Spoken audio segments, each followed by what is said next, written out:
Ever wondered what Islam says about pornography and masturbation? Well, you're not alone.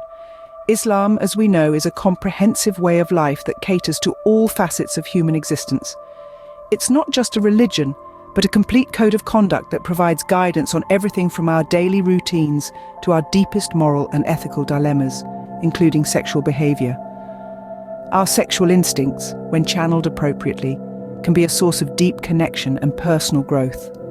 However, when misused, they can lead to harm and distress.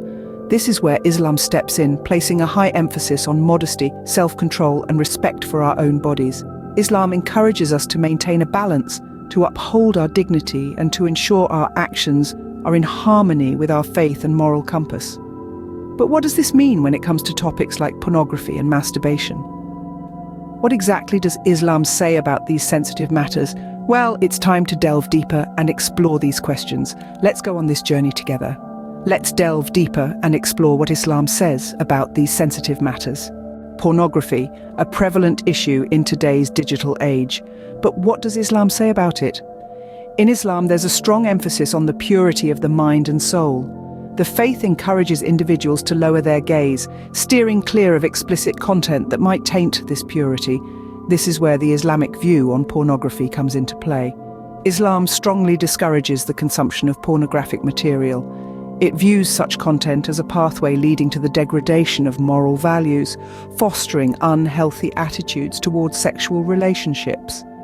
Moreover, it's believed that indulging in pornography can lead to a spiral of sinful behavior, straying away from the path of righteousness that Islam encourages its followers to tread upon. The faith advocates for chastity, modesty, and high moral standards, all of which are incompatible with the consumption of explicit content. So, in the Islamic perspective, pornography is seen as a harmful influence, a potential stumbling block on the path towards spiritual growth and development. In a nutshell, Islam promotes purity of mind and discourages indulgence in pornographic content. Another contentious issue is masturbation. How does Islam view this? It's a topic that sparks diverse opinions among Islamic scholars. Some scholars categorize it as haram, meaning it's forbidden. They believe it falls under the category of excess, which is cautioned against in Islam. On the other hand, a group of scholars sees it as makruh, a term indicating that it's discouraged but not sinful by nature. They argue that if it helps to avoid greater sin, like fornication, then it's not strictly forbidden. However, all scholars unanimously agree on the importance of self-control and moderation, which are key principles in Islam. They highlight that Islam promotes balance in all aspects of life, including our sexual desires.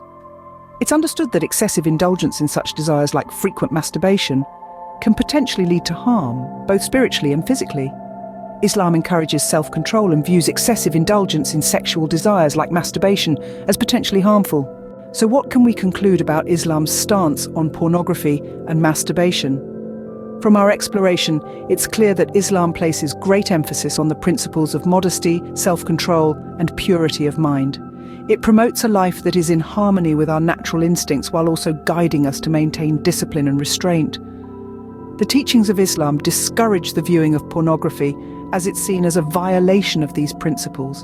It's an intrusion into the sacred realm of privacy that each individual has been granted. In the same vein, while Islam does not explicitly forbid masturbation, it advises against excessive indulgence in sexual desires that are not within the bounds of marriage. This is seen as a means of maintaining one's purity and promoting spiritual and mental well-being. In essence, Islam provides a comprehensive framework that guides us towards a balanced, pure life, leading us away from the potential harm of pornography and excessive indulgence. In closing, Islam provides comprehensive guidance for leading a pure and balanced life, encouraging self-control and discouragement of pornography.